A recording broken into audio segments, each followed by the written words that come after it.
Are you looking for a moist, low-carb, sugar-free birthday cake recipe? Well, if you are, you're in luck, because today's recipe is for low-carb, sugar-free chocolate cupcakes. And I'm not only going to show you how to make the cupcakes, but I'm going to show you how to make an extra quick, extra easy whipped cream frosting for them that is also low-carb and sugar-free.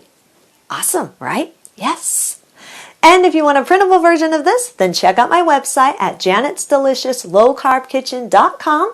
You can find a printable version of these recipes and many others and all kinds of goodies for you there.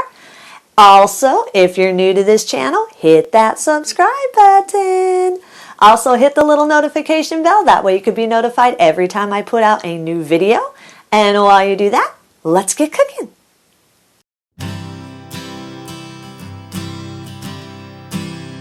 Preheat your oven to 350 degrees.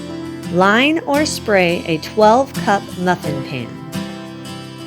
In a medium mixing bowl, combine 1 cup almond flour or gluten-free flour of your choice, 2/3 cup Vital Wheat gluten, 1/3 cup oat flour or gluten-free flour of your choice, 1½ teaspoon baking powder, 1/2 teaspoon salt, and 1 3/4 cup granulated stevia or sweetener of your choice. Whisk these together until they're fully combined. If you want this to be a gluten-free version, then substitute the 2/3 cup of Vital Wheat gluten for 2/3 cup almond flour and add a 1/2 teaspoon of xanthan gum. Make sure you add the xanthan gum. That will act as your binding agent. But keep in mind, if you do make this a gluten-free version, it will affect the texture and it will affect the lift of the cupcakes. They will not rise the same way as if you keep the gluten in it. So just keep that in mind if you choose to make this gluten-free. You will not have as much lift in your cupcake. After you whisk the dry ingredients together, in a small microwave-safe bowl, soften 2/3 cup of butter for about 10 to 15 seconds or just until it's starting to melt. You don't want it to be completely melted, but you want it to be soft enough that when you mix it together, it will spread evenly. In a large mixer bowl, add the softened butter, 2 teaspoons vanilla extract, 2 large eggs,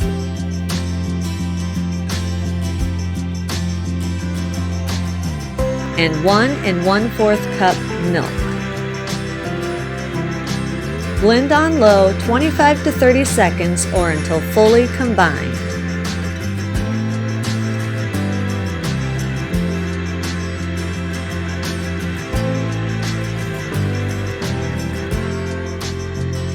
In a small bowl, combine 1/2 cup plus 1 tablespoon of cocoa powder and 3 tablespoons melted butter. Whisk these two together until the mixture is smooth and slightly creamy. If you want, instead of using the cocoa and butter combination, you can use 3 ounces of melted unsweetened chocolate to flavor your cupcakes. But I personally prefer the cocoa and butter method because it gives it a really nice fudgy taste, and it also reduces the carbs a little bit rather than using the melted chocolate. But if you prefer the melted chocolate version rather than mixing your cocoa and melted butter, that's up to you. Just if you do choose to melt the chocolate squares, make sure they're cooled before you put them into your cupcake batter. Add the cocoa mixture to the mixing bowl and beat on low for about 25 seconds or until the cocoa is fully combined with the wet ingredients.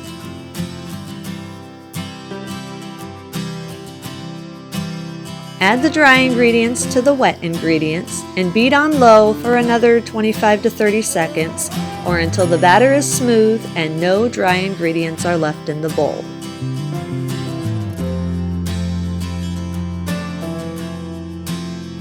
Pour the batter 2 to 3 tablespoons at a time into the prepared muffin cups. Bake for 18 to 20 minutes or until a tester comes out clean.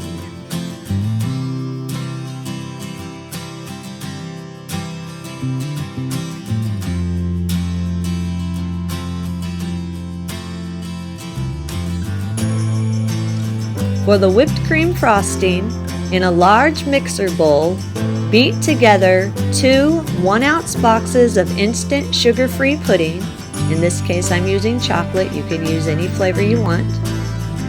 1 cup of milk and 3 cups of heavy whipping cream. Beat them all together on low for 30 seconds, then on medium for 2 minutes or until the mixture is thick and spreads like frosting.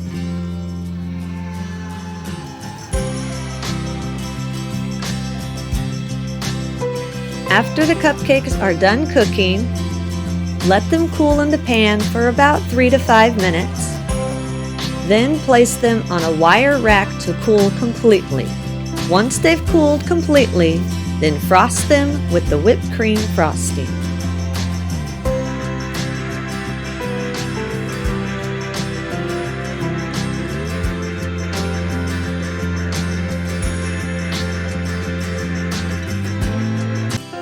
Eat and enjoy. And that's our recipe of the day. I hope you enjoyed it. If you did, hit that like and subscribe button. Leave me a comment if you want to. Let me know if there's any recipes that you'd like to learn how to make without the use of white flour and white sugar. Also, don't forget to hit that little notification bell. That way you could be notified every time I put out a new video on recipes and tips and tricks to make your low-carb living easier. And as always, keep cooking.